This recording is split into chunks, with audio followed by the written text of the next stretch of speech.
नमस्कार, शुभ संध्याकाळ आणि कसे आहात? बरे आहात ना? आणि बरंच असलं पाहिजे आणि मी पण बरी आहे आणि आता मी लागलेली आहे गार्डनच्या कामाला आणि आज काय काय काम होणार आहे ते पहा तुम्ही. आता अगोदर मी थोडंसं पालापाचोळा सर्व काढून घेते, कचरा वगैरे जे काही पडलेलं आहे. कारण स्वच्छता हीच लक्ष्मी असते. तुम्ही गार्डनमध्ये, घरामध्ये काही कसंही ठेवा. कचरा मात्र अगोदर काढला पाहिजे घरच्या बाहेर आणि कचऱ्याला आपल्या घरामध्ये, आपल्या मनामध्ये जसं चुकीच्या विचाराला स्थान द्यायचं नाही, तसं घरामध्ये सुद्धा कचऱ्याला स्थान आपण द्यायचं नाही. त्याचप्रमाणे बगीच्यामध्ये सुद्धा पालापाचोळा असे काही वेस्ट मटेरियल काही पडलेलं असेल तर ते अगोदर काढून घ्यायचं, गार्डन स्वच्छ करून घ्यायचं. हे आपलं पहिलं कर्तव्य असतं. कारण जिकडं तिकडं अनावश्यक गवत उठलेलं असतं, पालापाचोळा पडलेला असतो, पेपर पडलेला असतं आणि ते नाही पडलं ना मग आणि दुसऱ्या दिवशी आणि पडणार, तिसऱ्या दिवशी पडणार. मग असं जास्त जास्त त्याचं प्रमाण वाढत जाणार आणि एकदम मग त्याची अवस्था बेकार होणार. कसं तरीच ते गार्डन दिसणार. कोणतंही गार्डनच म्हणून नाही, घर असू द्या, कोणतीही जागा असू द्या, तर कचरा पडत राहणार. ते तेव्हाच्या तेव्हा आपण काढलं तर मग ते स्वच्छता व्हायला आपल्याला चांगली मदत मिळते. म्हणून स्वच्छता करणं खूप आवश्यक आहे. भाजीपाला थोडाच मिळू द्या, पण स्वच्छता असू द्या, असं माझं म्हणणं आहे.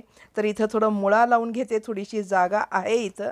अगोदर लावलेलं होतं ते थोडं थोडं उठलेलं आहे, थोडं उठलेलं नाही. तर तुम्हाला मी उद्याच्या व्हिडिओमध्ये दाखवते. तर तिथं मी थोडं थोडं जिथं उठलं नाही तिथं मुळाचं बी टाकून घेतले आणि आता इकडे थोडंसं हे कारल्याचं बी अगोदरच उठलेलं होतं, वेल आलेली होती. त्या वेलेला असं जमिनीवरच पसरत आहे म्हणून त्याला थोडं मी बांधून घेते आणि कोणत्याही याला ना तेव्हाच्या तेव्हा त्याचं ट्रीटमेंट केलं पाहिजे. कोणतंही मग ते झाडं असो, रोग असो, कोणतंही असू द्या, माणसाची परिस्थिती असो, काही पण असू द्या, त्या वेळेस त्याला सुधारणं आणि त्याच्यात सुधार आणणं खूपच आवश्यक असतं.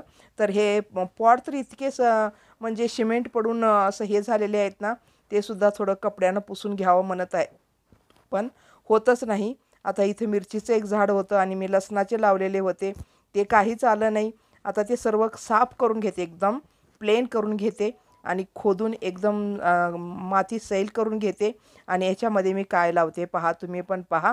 आता काय लावणार आहे मी, हे पहा, घोळची भाजी किती छान आलेली आहे आणि ते घोळचे भाजीचं ना कसं लावायचं पहा, हे थोडं थोडं तोडून मी हिच्यामध्ये टाकलेली आहे.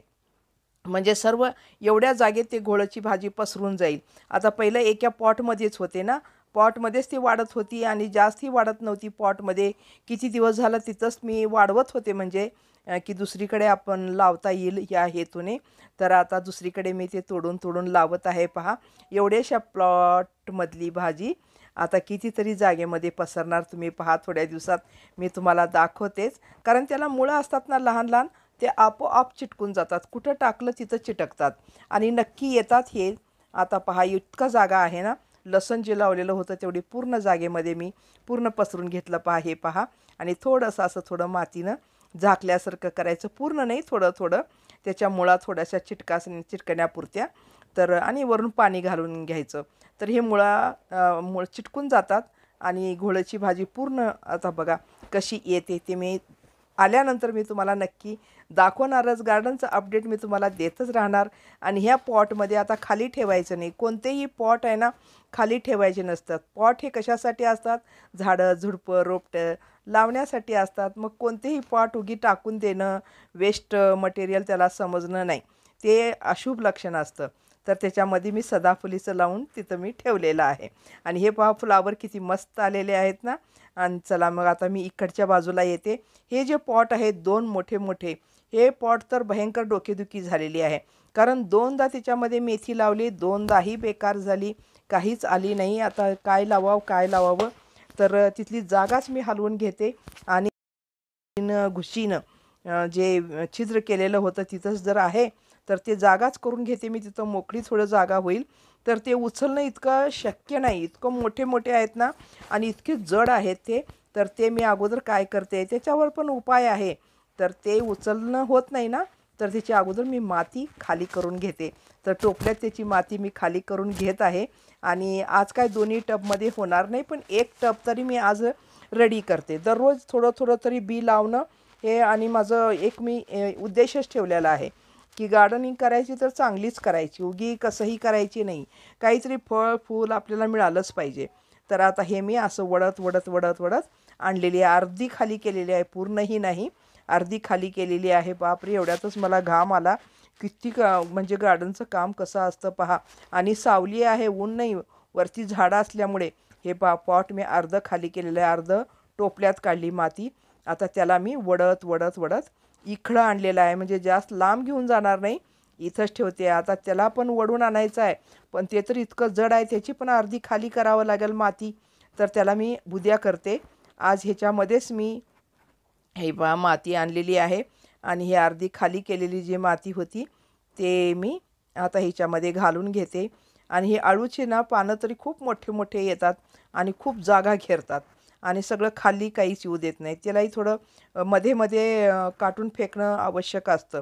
वापरलं तर ठीकच आहे, तुम्ही जेवणामध्ये वापरू शकता, पण आम्ही तेवढं जास्त वापरत नाही, कधी कधी असंच कधीतरी. तर माती घालून घेतली आणि आता हिच्यामध्ये लावणार आहे मी पालक. आता पहावं पालक कसं येतं हिच्यामध्ये. तर ह्याच्या माती आता पूर्ण झालेली आहे. इकडं थोडं चांगली माती खात असलेली माती आहे, तर ती माती थोडी इकडं मिसळते मी हिच्यामध्ये. तर हे माती चांगली आहे, थोडीशी मिसळलं म्हणजे त्याला चांगलं पौष्टिक मिळत जाईल. आणि बघावं आता पालकाचे असे बी असतात पहा, दाखवते मी तुम्हाला. आणि इकडं पाणी भरून गेलेलं आहे, थोडं तेही पाईप चेंज करते, म्हणजे मी पाणी पण देत आहे बरोबर त्याचबरोबर आणि इकडं तेही काम करत आहे, म्हणजे लवकर काम होऊन जाईल ना, म्हणून. कारण चला मग हे पहा पालकाचं बी तुम्हाला, हे पहा असं पाकिट आहे आणि असं बी आहे पालकाचं. तर चला इथं मी आता पालकाचं बी टाकून घेते. पालक बी आलं ना एवढ्यामध्ये खूपच होईल. तर एका आपल्या फॅमिलीसाठी एक गार्डन हे सफिशियंट आहे, पण भाजीपाला आला पाहिजे व्यवस्थित. मी टाकून घेतलं, आता ह्याच्यात पाणी मारून घेते आणि व्यवस्थित आता येतंय किंवा नाही, येणारच नक्की, त्यात काही वाद नाही. तर असं हे पण पॉट मी आज रेडी केलेलं आहे. आता दुसरं पॉट मी पुन्हा रेडी करणार आहे. आणि आजचा सुविचार तुम्ही वाचलाच असाल, की छत्री पावसाला थांबवू शकत नाही, पण पावसात थांबण्याचे धाडस बळ ते नक्की देते. तसेच आत्मविश्वास यशस्वी होण्याची खात्री तर देऊ शकत नाही, पण संघर्ष करण्याची प्रेरणा नक्की देऊ शकते. म्हणून आत्मविश्वास असू द्या. तर चला मग आजच्या ब्लॉगला मी इथंच संपवते. भेटू पुढच्या ब्लॉगमध्ये नक्की. आणि आजचा हा ब्लॉग तुम्हाला कसा वाटला नक्की सांगा. स्वस्त राहा, मस्त राहा आणि धन्यवाद.